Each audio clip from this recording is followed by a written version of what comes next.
This is the reaction that you will receive when you drink the flavor hazelnut featured by Dunkin' Donuts coffee in the grocery store.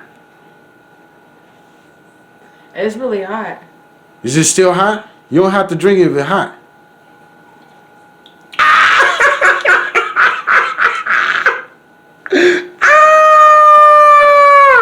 Why does it taste like something got burnt?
Good evening, ladies and gentlemen, and welcome to another very special episode of You Don't Jazz No Berries.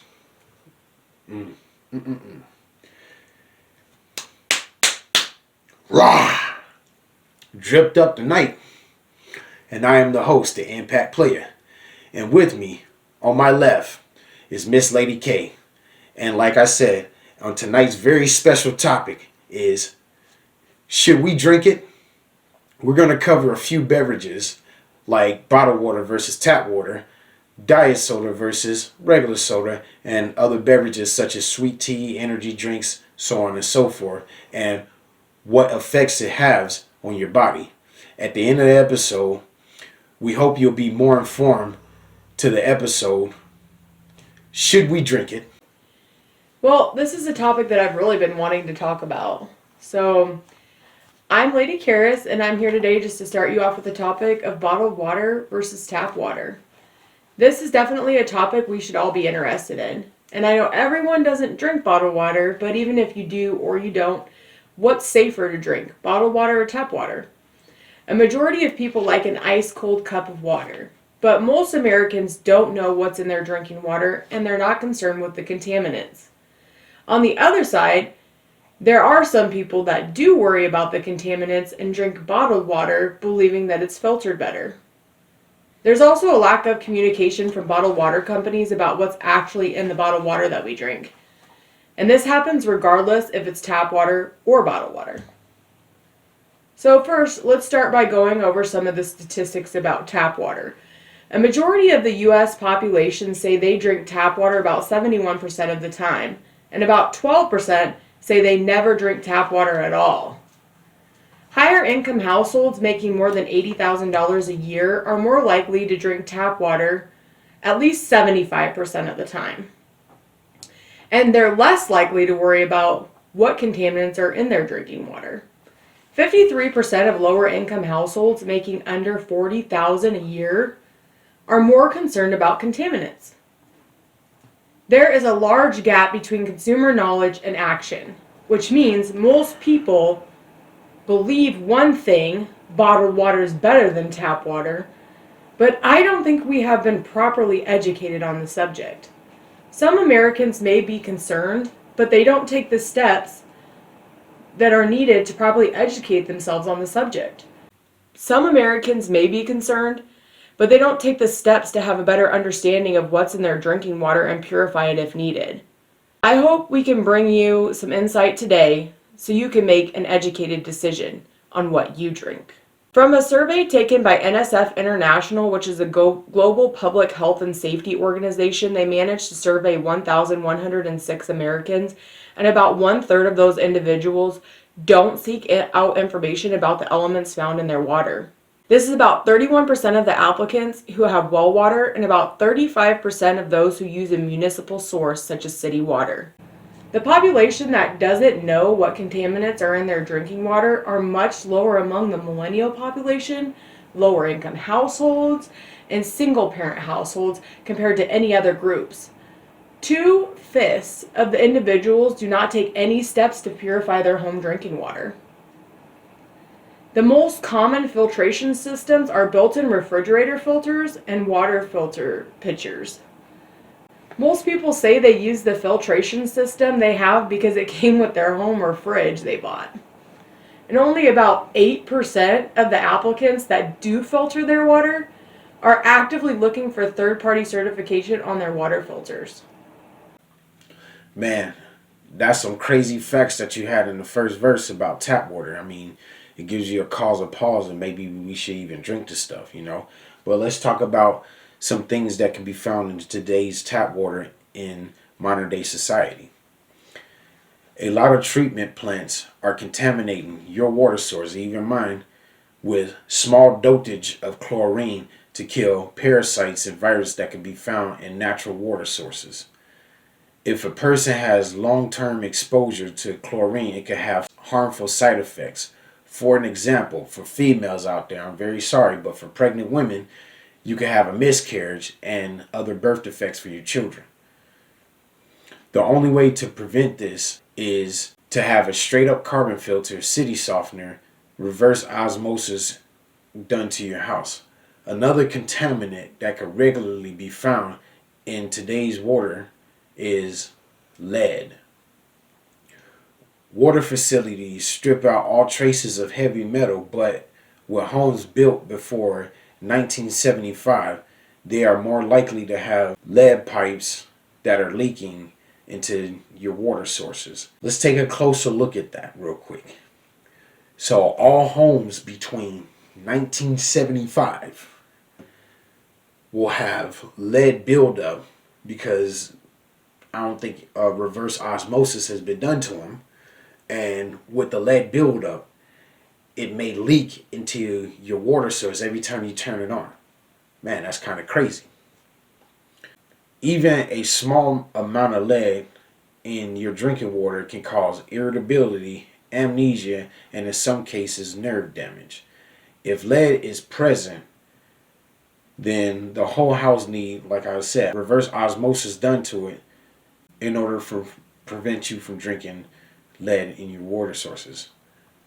Bacteria is yet another contaminant found in most drinking water in today's society. Bacteria like E. coli can make its way back into the water sources by human and animal defecations that run through reservoirs from broken pipes and sewer systems.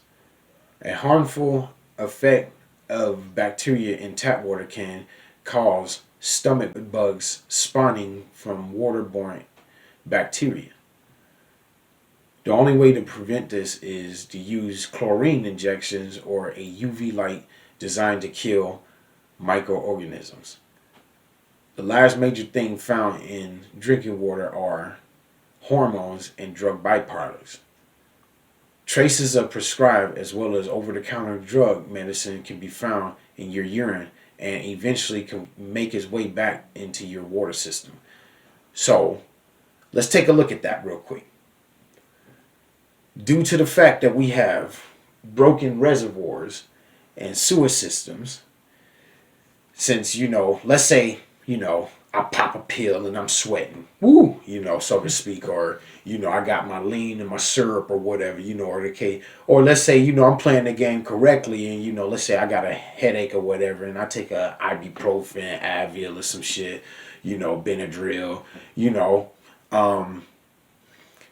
then when I defecate, urinate, or the following, due to the fact that we have broken pipes and reservoirs and broken sewer systems, then every time I urinate or defecate, then it can find its way back into my tap water, see what I'm saying, when I turn it on. Ugh. Ugh. Nasty. Wow. That's crazy. The presence of medication in our drinking water can contribute to the growth of illnesses being resistant to antibiotics such as MRSA. Filters are virtually useless against drug residuals being filtered from what we drink. The EPA, or the Environmental Protection Agency, is still trying to figure out a planned action to take to regulate drug residue being pumped back into our water supply. So, after hearing all of this, you're probably thinking, let's just switch back to bottled water, right? Well, let me tell you about bottled water. A fact most people don't know about bottled water is more than half of the bottled water companies fill their bottles with the very same tap water me and you drink. Man, bottled water is said to pose a major environmental and management waste concern in the U.S. despite various efforts to improve the material used to make bottled water. The U.S. numbers for recycling are low across the board, and the increasing rate of bottled water usage is applying pressure on local landfills. About $100 billion is spent in the U.S. per year on bottled water. Most Americans don't realize, but bottled water costs 89 cents per gallon to $8.26 per gallon. This is compared to fractions of a penny for water from your tap. This shows that bottled water is 1,000 times more expensive than tap water. So actually that was really interesting and kind of nasty too. Like maybe I don't even want to drink anything anymore. I don't know. Tap water is frequently tested due to federal standards. And if the local tap water is unsafe, the water companies are obligated under federal law to notify the public. Some people don't want to drink tap water because they believe it tastes bad. Well, one fact to know is that the odd tasting water isn't necessarily unhealthy for you or contaminated. The taste of water may be affected by chlorination or the mineral content in the actual water itself. If you're worried about the contaminants, though, in your tap water, you can actually contact your local water company and request a copy of the annual water quality report, which is also known as the Consumer Confidence Report. So, if you're interested, you might want to do that. These reports are actually intended to help people make informed choices about the water that they're drinking. A startling number of 780 million people in the world don't have access to clean drinking water, which is scary to me. I mean, I think sometimes we do kind of take that for granted that we do have access to it. Tap water and bottled water for most areas can be comparable health-wise. Built in some cases, bottled water is shown to be less healthy. And this is caused by all the microplastic particles from the bottle it's stored in before consumption. So let's get right straight to it. Bottled water is just like tap water, but it also has those added particles from the plastic bottle. In world statistics, the U.S. ranks 6th in bottled water consumption. 6th. That's crazy to me. I wonder who's before us, but maybe we'll talk about that another time. So I guess the real question to ask yourself is, should you drink tap water or bottled water? And now for this high-class matchup. In the left corner, we have diet soda. And in the right corner, we have the genuine article. And now, let's take a closer look at the tail of the tape between both of our competitors. Diet soda, like a good old-fashioned can of Diet Cola, contains no calorie or very few calories, and also no significant nutrition like sugar, no fat, no protein, and 40 milligrams of sodium, while just a regular can of soda like Pepsi contains about 30 grams of sugar, 50 milligrams of sodium, no fat, no potassium, and 140 calories. Most diet sodas contain artificial sweeteners, but not all are sugar-free, with some of these beverages containing sugar and sweetener together.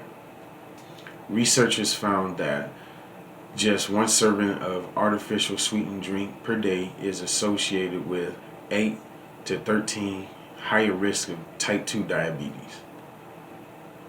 Let's highlight a product called aspartame real quick. What is aspartame, you ask? Aspartame is a type of sweetener marketed under brands like Equal and NutraSweet. It is a combination of two amino acids listed below. It is available as individual packets for adding to foods. Not only is it in diet sodas, but other low-calorie drinks and food as well. Some people say it is a low-calorie way to lose weight, while others think it prevents you from losing weight. It is said that aspartame is derived from secretions of genetically modified E. coli bacteria. It accounts for over 75% of horrible reactions to food additives reported to the FDA each year, including seizures, migraine, dizziness, nausea, muscle spasms, weight gain, depression, fatigue, irritability, heart palpitations, difficulty breathing, anxiety, tendinitis, seizures, and even death. Well, that's a bit scary from a substance that we found to believe that can help us. After hearing all of this, do you still just want to drink it? Or are you going to start looking at the nutrition facts of what you're starting to drink? Now, y'all know I love me some sweet tea, okay? Also, the sugar added into it doesn't make it healthier, but is tea good for us or is it bad for us? Some scientific studies suggest that drinking tea can help keep the body fat down by speeding up the process of burning calories, and it is less fattening than drinking soda. It is also proven in some studies that tea contains substance linked to lowering heart disease, cancer, and diabetes. Well, probably not the sweet tea because of the sugar, but without sugar, sounds like there's some hope there. If you drink too much tea, it could lead to negative side effects such as anxiety, headaches, digestive issues, sleep deprivation. Most people can drink about 3 to 4 glasses a day without any adverse side effects, but others can experience symptoms with lower dosage. Well, that's crazy because I really like tea. So, I mean, I guess it's good though because it doesn't seem too bad for you. Me too. So, what about alcohol though? I do love me a red beer or sex on the beach once in a while, but how many people know the health risks and safety concerns about drinking moderately or getting wasted? Alcohol is said to reduce the risk of heart disease, stroke, and in some cases, diabetes, if drank in small doses. This depends on what type of alcohol you're drinking as well. Mole's beer is made with yeast, which is not good for diabetics, so I know about that. And the reason for that is because it can actually turn into sugar and raise your sugar levels within your body. Recent dietary guidelines make it clear that no one should begin drinking alcohol or drink more often on the basis of potential health benefits. For most people, the benefits don't outweigh the risks, and avoiding alcohol altogether is the best course of action. I guess it's also said that if you are healthy and you drink moderately, you should be fine. Some risks of heavy alcohol consumption are cancer, stroke, high blood pressure, liver disease, suicide, accidental injury or death, and alcohol withdrawal syndrome. Basically, from what I've taken from all of this, is that drinking anything in excess is going to cause some problems in your body. But I feel like I can actually make a choice now, and everything, is just laid out in front of me. So what we've went over, I hope you guys learned something from that. And it also looks like we're not being given all the facts. But why? We may never actually know the answer to this, but some say that the advertising agencies and the companies that they advertise for will lose too much money. Although nutrition facts are printed on most of the products we drink, do we read them? Well, I've looked at the nutrition facts, like I said, I went to the dietitian, on some of the products before, but sometimes that taste of that crisp soda, it just reels me right in, and I can't handle myself. I gotta have me a soda. And I wonder if that's how many other people are. I mean, I don't know. Is it the convenience? Is it the taste? Is it the price? What is it that really lures us in? Well, we may never know. But I hope this helps you to make your choice. Next time you go to grab a drink, think to yourself, should I drink it? In closing, don't forget to check us out on our website at www.theallstargame.wixsite.com/the All-Star Game. THA, and don't forget the hyphenate between all and star. If you have any topics that you would like for us to cover, don't forget to drop a combo at the bottom. That's it from us, and stay tuned for part 2. Until next time, for You Don't Jazz No Berries.